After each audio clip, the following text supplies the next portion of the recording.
Hello, everyone, and welcome back to the Digital Nomad World weekly series. I'm Becky, and once again, I'll be your host. And today, we're going to be talking about designing your digital nomad life exactly the way you'd like it. Dina, can you tell us about your background and how you started your digital nomad journey? Okay, yeah, sure. So I started my digital nomad journey when I was around 27, but I always wanted to be a digital nomad ever since I was about 8 years old. My sister took a gap year and then went traveling, and she didn't have a laptop or a mobile phone or an iPad, so she was just calling me from internet cafes. And she would just tell me all of her amazing stories, and it was just incredible. And I was like, I really want to travel. And then fast forward like 7 years, 8 years, and I was like, why are my parents so serious? Like, they were both doctors and they were working full time, and I was just like, I want to have a fun job. I don't want to be a doctor and have to work on weekends and work nights and stuff like that. So I always knew that I wanted to work for myself and I wanted to have a job that I loved.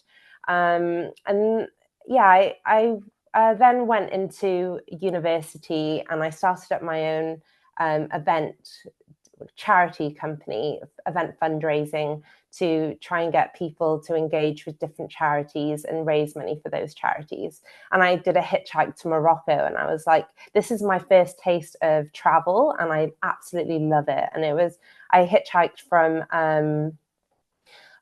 the UK to Morocco, so through France and Spain, and I was just like, oh my God, this is so cool. And everyone I'm meeting on the road is just so friendly. And then I worked as a freelance event manager for a few years. And I was working for myself, which was nice, but I wasn't making that much money. So I went into my first ever corporate job at like 23. And I had one amazing boss and one really horrible boss. And 6 months into the job, he was just like, and my good boss, the really nice boss, was just like, Dina, this job isn't for you. You don't belong here. But I've been thinking about you a lot, and I think you would be really good at coaching people. And you have a background in psychology. I did that for my undergrad, and he was just like, you should study coaching, and you should also read the 4 Hour Work Week. And I was like, 4 Hour Work Week, that sounds cool. That sounds interesting. I would love to work 4 hours a week. That sounds amazing. So I bought the book and looked up courses online about coaching, because I didn't really have that many options. And I found a free 2-day taster course in coaching. And at that point, it was literally just like retired people and CEOs. It wasn't the coaching industry that it is today. And I was like the youngest person there by a long shot. But then they started asking open-ended questions and asking me about like my life and how I wanted to design my life. And then I remembered that I really wanted to go and travel, and I really wanted to work for myself. And I didn't want to be stuck in a corporate job. I wanted to wear flip-flops every day. And yeah, I signed up to do coaching, and then I took my first ever solo travel trip to Thailand, spent 5 weeks there. And then when I got back from Thailand, which was the most incredible experience, like hiking in the jungle, learning scuba diving, meeting loads of fun, like interesting people, connecting with the locals, eating the local food, going to a tribe in the jungle and spending a few days there. It was incredible. Like, it was one of my favorite trips ever because it was my first taste of freedom. So yeah, I did that for 5 weeks, and then I came back to London where I was living at the time, and I was like, I want to travel a lot for longer. I don't want to just spend 5 weeks once a year. I want to I want to be a digital nomad, but I didn't know what a digital nomad was at that point. And then I signed up for coaching, started my coaching diploma, and then I also signed up to do a master's in business psychology, so I could really understand business and people in the workplace. And I said, after I've studied, I'm going to set myself up with a business, and I'm then going to go and travel. I did everything organized because I always wanted to have a career that I cared about. I didn't want to just travel and not have any money. If I was younger now, I might have done a working visa instead, and then do coaching. But at that point, I was so obsessed with coaching that I was like, this is what I want to do. So I did my master's, built up a little business, and then I was coaching young creative people in London, helping them with lifestyle and business support, and just coaching them on how to be a successful business person. And yeah, once I started making money from that and I had finished my studies, I was like, right, I'm ready to go. And then I told everyone in London that if they want sessions with me, it would have to be online. And they were just like, why does it have to be online? It's nice having face-to-face meetings. I was like, well, I just want to go and travel. I want to see the world. And then they were like, that's pretty cool. And then from then, I was a digital nomad. And then I met Stella on my travels. You might remember her from Nomad Cruise. She runs 22 Stars, which is a social enterprise that helps sponsor kids in Uganda and helps women war survivors make paper bead jewelry, and she helps them sell it worldwide to raise money in for the children and the communities in Uganda. And I met her, and then she introduced me to Nomad Cruise. And 7, 8 years later, I met you, and now we're doing this. Wow, what a journey and how thoughtful. I really like it's, impressing me that you were so organized and you took it step by step to get the life that you wanted on the road set up. And you were like, I have a boundary. You will be getting my coaching online. We're not going to do it in person anymore. I think some people are afraid of having that conversation because they think they might lose clients. And then how will they make enough money with what they're doing? So, do you have any tips around that for people designing this kind of online life that they want so they can travel around? So I think my advice is, like, have an idea of, design your life first. Like, figure out what you want from your life. Like, do you want to be a nomad that has a base and then travels from their base? Do you want to be a nomad that lives out of a suitcase and travels on the road? Do you want to be a nomad that has like 3 bases? I have a friend who spends most of her time in Netherlands, Brazil, and Portugal. So design that life that you want. Know what your niche is. Know that you're an expert in what you do. Because I didn't start off as a digital nomad. I started off as a creative entrepreneur coach. And then I became a digital nomad coach as time when I actually understood what it was to be a digital nomad. And then I was like, I can help people travel and work. So yeah, just figure out the type of life that you want. And then just tell your clients that you've worked with, hey, look, I've got these dreams. I've got this life that I want to live. I've got these goals. I still want to work with you. I still really like working with you. But, for a short time or for the unforeseeable future, can we do things a little differently? And just test it out with them and see if it's for them or if it's not for them. And you'll be surprised. Like, people want to help you. And if they think you're doing a good job, they will give you whatever you want. And if they don't, then someone else will. The world is full of people. So you will find the right clients for you.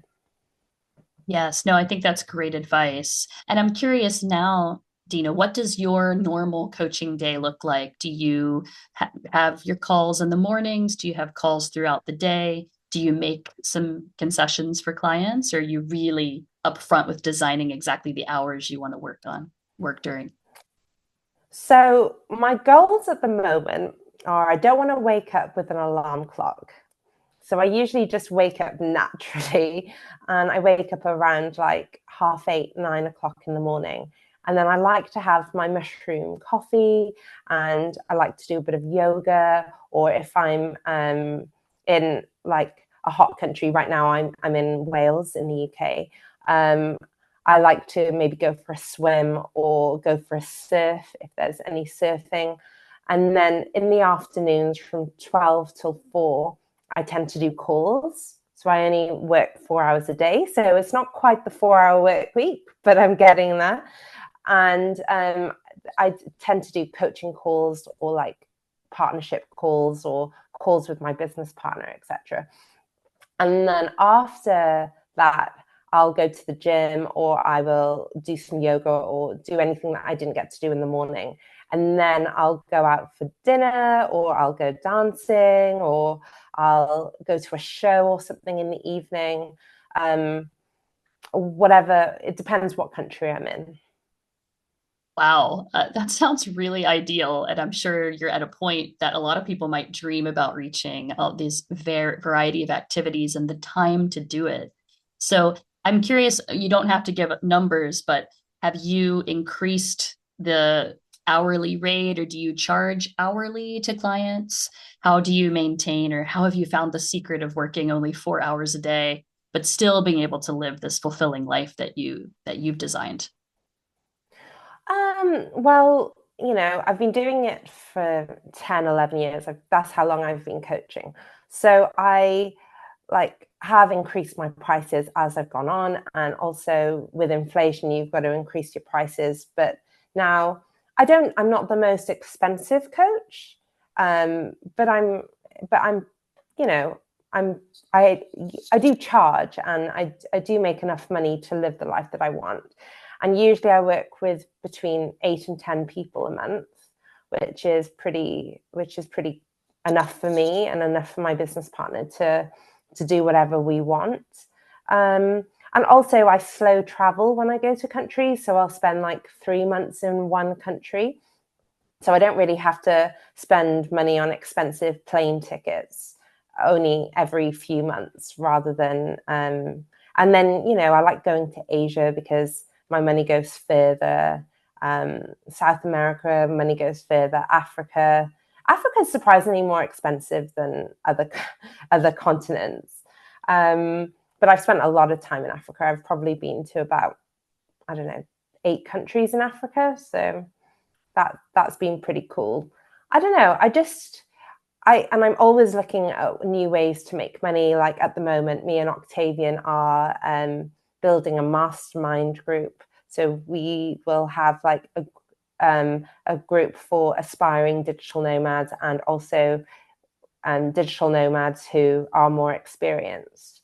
So yeah, I'm really happy with the progress of my business, and I'm looking forward to the new opportunities that are opening. Yeah, no, I think all of these things are great things to keep in mind, and people may not always be thinking that way. Like, there are places and things that you can do to keep those costs down so you have more of a life that is maybe what you dream of and not the rush, too many clients, too many hours every day. And then you might feel like you're still in a rat race, even though you're traveling like you imagined, but maybe you're always working. So it's important to keep those things in mind. Also, a random segue for you, Dina, but I know that you are from the UK. Are you able to keep those tax costs down? I know as an American, I need to pay US taxes no matter where I am. But I've met some nomads that have really been able to get the taxes that they pay down because they're traveling and they're not having to be a resident of one country. So I did do that when I was traveling. When I was traveling full time, I did keep my taxes down by not being in the UK for a certain amount of days in the year. Now I'm paying my taxes to the UK as like a British citizen that isn't traveling, because at the moment I'm doing a flat renovation and I've bought some property. So I kind of need to always pay money to the UK. I have thought about getting a business from a country like Panama or Paraguay or Estonia to see if I can get lower taxes. But at the moment, I don't know. I've always been a bit unsure because I want to have that security for when I'm older, and I also have like savings in the UK. So if I don't pay tax in the UK, my savings are redundant and I can't save money. So I haven't met the right tax specialist to help me with all of those issues yet. I just bring this up too, because when you're thinking about designing your perfect digital nomad life, knowing Yeah, about your taxes, when you're going to have to pay them and the strategies, it's a big deal. But I think we all struggle with finding that perfect person because as nomads, we are in so many countries and so many situations with our businesses or whether we're a yeah, freelancer, it's challenging, but yeah, it can make a yeah. difference. It's just savings and security for when I'm older. And I do believe in saving money and not relying on the state pension and stuff like that.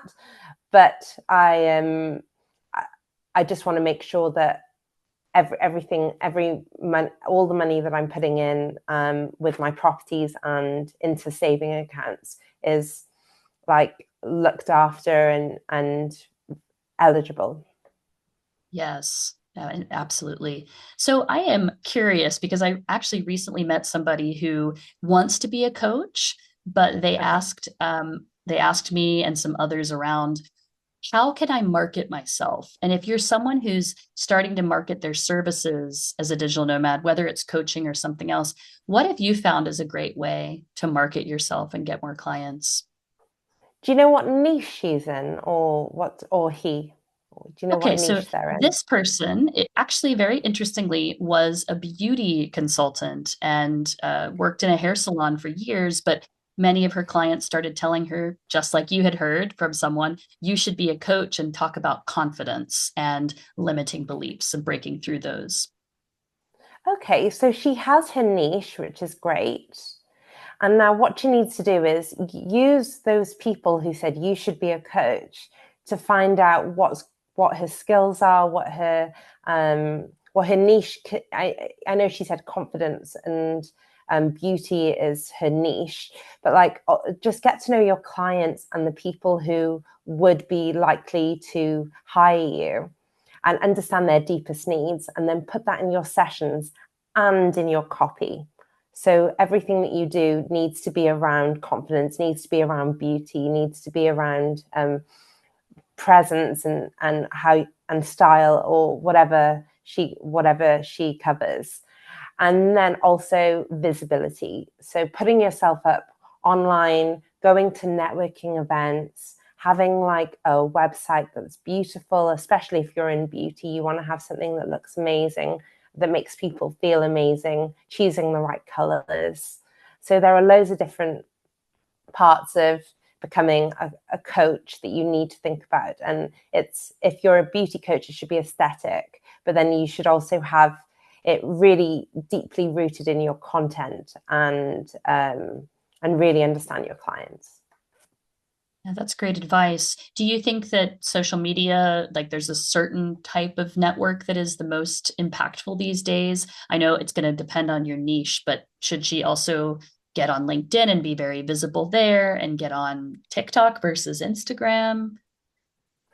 I think LinkedIn would be a really good one because people want to have that presence that they are successful on LinkedIn, and they want to look like someone who is confident and is the right person in corporate. So she could have like a big corporate market who would be interested in learning about how to be an attractive, confident business person.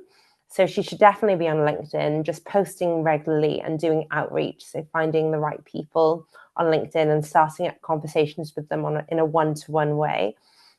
Um, in On Facebook, I would suggest joining Facebook groups or even creating your own Facebook group. So then you can position yourself as an expert. And there are different Facebook groups that I would go into, like there's women helping women entrepreneur groups. So I think it's got like 850,000 people. So you're getting yourself in front of a big audience. And then, yeah, Instagram and TikTok, it's very visual. You can show people like the change that people have gone through, the transformation, and they can go from this is what they look like, or this is how their confidence levels are, and then now look at them, look how amazing they are, look how beautiful they are, look how confident they are. And I would also recommend blogging isn't dead, having a blog. So then you can talk about what you offer and talk about the transformation in more detail. Oh, that's fantastic. I'm really curious what you have found to be like when you're getting organic leads or leads that you didn't network to receive. What has been the biggest, the most useful type of marketing for you? Um, to be honest, the most useful marketing that I've done is my business is called the digitalnomad.coach, and so whenever anyone types in digital nomad coaching, I'm the first one who shows up on Google. So that's amazing. So having a good name will go far, and having an obvious name. So when people type in something on Google, you're the first to appear. And then I also do that on Instagram. You'll see that my name is Digital Nomad Coach, Sunflower Dina. So then whenever anyone types in digital nomad coaching on Instagram, I'm the first to show up. So it's just, and then my Facebook group is Digital Nomad Lifestyle. We are freedom seekers. So if anyone types in digital nomad or freedom, then they get me. So it's just being obvious with how you market yourself. Don't make people have to think about what you do. Like just tell them. Is such great advice. And the keyword research, so important, everybody. And being consistent, it sounds like across a lot of your networks. Yeah, yeah. Yeah. Well, I'm curious, Dina, how has your digital nomad life changed over these 10 years since you started on the road? So I didn't know what I was expecting when I was going to go traveling. I was after I went to Thailand and then came back, studied, and then went again. I was like, I don't know where I'm going to end up. I kind of had this dream that I would do a snow season in Canada, which I did get a working visa to do. But COVID happened, and then my visa expired, and then I wasn't able to go because I was too old. So I wasn't able to get another one. So I always thought that I would do a snow season in Canada. That's still on the cards, but not quite this year. Then I would go to Australia, spend 3 to 6 months there. Then I would go to Southeast Asia. Then I would go to South America. So I kind of had that plan, and my life hasn't really turned out that way because I ended up spending too much time in Asia. And then I still haven't been to Australia. I'm going at the end of the year. I have been to Canada twice, but I haven't done a snow season. So I don't know what my life's going to look like or what I'm expecting or anything. So I've kind of given into the universe, and I'm just like, okay, what happens, happens. Where I go is where I go. And I just tend to go where the vibe is. Or if anyone invites me to different places, I'm like, yeah, sure, I'll be there in a couple of weeks or sometimes a couple of months. No, I've found myself more like that now as well. Once you get a certain number of years in, you start to look for groups or just new things perhaps that are like inspiring you more so than maybe all the places you had to go to in your original plan. Yeah, yeah. Like I had this structure and this path, and instead it's like this, not this. Was there any country that really surprised you, or what are a few of your favorite places that you ended up just loving and returning to? So I love Morocco. I spent 3 months in Morocco, and it's so diverse. You've got a desert, you've got surfing, you've got a blue city, you've got like Fez, which is just the oldest market in the world that's massive. You've got Imlil, which is mountains, and it's even got a snowy mountain, Toubkal, that you can climb. So that place has so much culture and is so safe, and it's just mind-blowing how like one country can have so much. Obviously Thailand, but I've already talked about that. Where else? Loved Bali for the amount of digital nomads and experience there, but for me it was lacking a little bit of culture. I know there is a culture there, but it's not like, it's very full of tourists. It's not like when I was in Morocco, it was just me and a group staying in a hostel. It wasn't tourists, literally overflowing with tourists. But I really like the lifestyle of Bali, because you can do yoga, go to temples, drink smoothies. It's very nourishing for the soul. So yeah, I did like Bali and Peru, Machu Picchu. Everyone should go and visit Machu Picchu. Lived in Portugal for a bit, lived in Greece for a bit on an island called Crete, which was amazing. Yeah, I don't know. Everywhere is different, and you can find things to love anywhere that you are. Yeah, no, and you never know, right, how you're going to react to a place. Yeah, yeah. Just like Bali, like I was like, I this place doesn't have much, and then but also I don't drive a moped. I'm a bit scared to drive a moped, so I couldn't really get around. So I had to rely on like taxi mopeds to take me places, Gojek and Grabs. But yeah, but then once I started getting into the lifestyle, I realized why people stay, and it's definitely a place I could live now. Definitely. And are you kind of based on UK hours, or are you fixed to certain hours? Because I know that's also something to consider when you're designing your digital nomad life, is what are the hours that you normally have to work and what time zones work best for you? I change my Calendly to suit the country that I'm in. Okay, that's a great And tip. also because I work 4 hours a day doing calls, if I've got like an American client or an Australian client, I tell them to message me personally, so then I can either give them a call in the evening or the morning, depending on what their needs are. So it's not strictly working in on set hours. I do kind of, if I've got a client that needs something, then I do tend to say, okay, I'll do a morning call or I'll do an evening call. Yeah, no, I was curious about that because it'd be amazing if they were also that flexible and working around their Yeah. hours. Yeah, I don't know if for people who haven't been out into the world yet as a digital nomad, you do find a lot of people in Asia, for example, in Bali or in Thailand, stuck on these American or European working hours, and you'll see them in a co-working space or at their own places working all night long. And I really Yeah. Yeah, yeah, people yeah. Oh, I feel so sorry for them. And that's another thing. Like that's why I can help people find remote jobs and create a remote career as an employee. But eventually any remote employee just wants to work for themselves.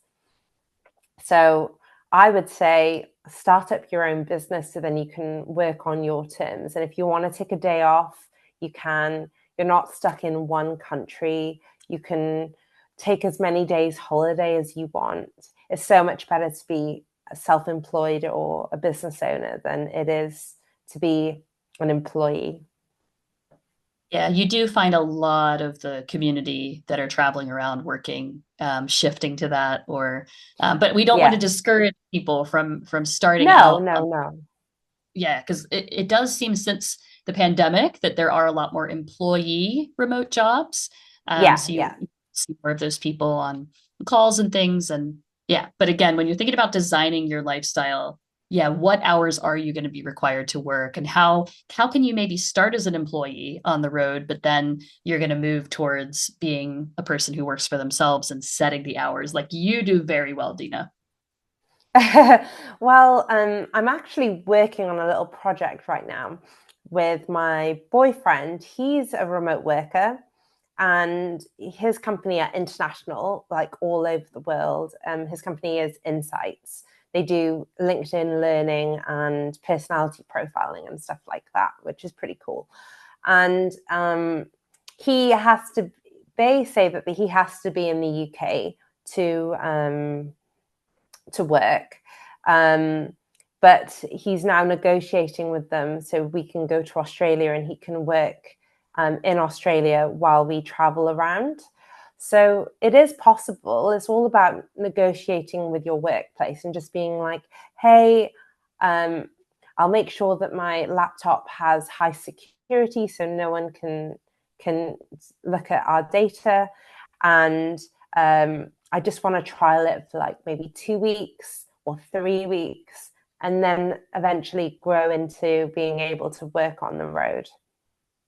That's a really good tip. We also, I'm going to put a link to the podcast episode below yours so people can check it out. But we've interviewed people that work for companies who will help set up a branch in certain countries. If you are Okay. remotely, there's a whole industry that does that. But again, you've got to be willing to have that conversation with your employer sometimes. I would love to connect with them because that could be something that we could work in partnership. Because a lot of people who come to me say, I want to be an employee, and I help them with their CV and I help them apply for jobs and I give them that reassurance and support while they're attempting to be an employee or attempting to be a digital nomad employee. So if somebody is wanting to build up branches or franchises, that would be a great net connection for me for people who want to for people who want to do that. Yeah, essentially, if the company is, let's say the company is, based in the US and they don't have a branch yet in Portugal, but you want to move to Portugal or become a resident of Portugal, you can essentially use this third party company to set everything up for that for you as an employee there. And some companies are willing to do that, some are not, but this industry is growing. So happy to put you in touch. Okay, yeah, that sounds great. Thank you. Yeah, but also want to put that on the radar of people listening. If it's something you've considered starting to work more remotely, but you feel like you're stuck in your home country, there are some ways to negotiate around this. Yeah, I think that's great. Yeah, awesome. I never even thought of that. So even as a digital nomad of 11 years, I'm still learning. Yes, yeah, and I think things are definitely evolving. We've seen so many digital nomad visas coming out as well. There's even, it seems, almost more countries than not that are offering them Yeah, now. yeah, So yeah. yeah. So there's a lot of ways to design your life. And I hope that we've inspired you by discussing some of them here today. And Dina, I want to thank you so much for sharing your story with us. And it's quite a feat to have more than 10 years in this lifestyle. I wish Yeah. you many more of them. And I know you'll design exactly the life that you want. Is there anything else that you would like to share with us before you go, including where people can find you? Yeah, sure. So if you're interested in having a chat or you have any questions or you'd like some support from, a veteran coach, you can contact me on Dina, Dina at digitalnomad.coach. And also we're happy to offer, me and Octavian are happy to offer a £300 discount to anybody who wants to start up their own digital nomad business in 3 months. Wow, that is very And inspiring. and if anyone wants to contact me on Instagram, it's Pyramidina. It should be in the notes below. And my TikTok or our TikTok, because Octavian tends to run it these days, is Infinido Nomad Coaching. Thank you so much, Dina. It's been a pleasure to speak with you today, and I hope you have a great rest of the week. Thank you very much. Thank you so much, Becky. I really appreciate this. Thank you.